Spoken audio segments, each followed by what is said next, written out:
Hello everyone and welcome back to the series of Simulink tutorial. Today we will study the natural response of a compound pendulum with various initial conditions.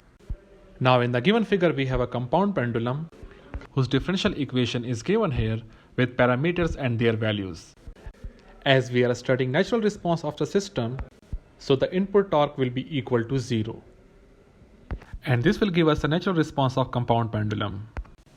The initial conditions for angular position, angular velocity, and parameter b are given in the table. As in the given equation, the one side of the equation have highest derivative where all other terms are on the other side of the equation. Now we will change the coefficient of highest derivative from j to 1. Now we will open the Simulink library browser and will add the required blocks and connect them according to the equation. Here I have made the simulation and now we'll add the initial conditions.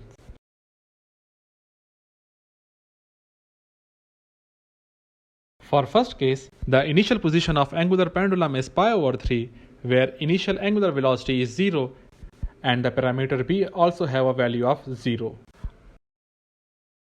For a better analysis, we will make a copy of a system and will add the second set of initial conditions.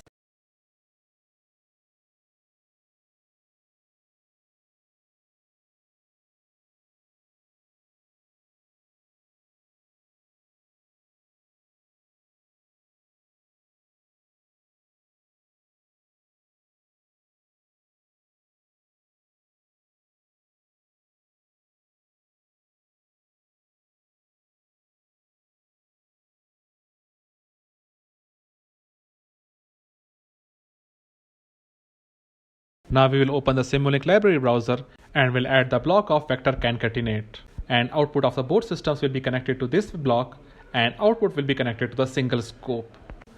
Before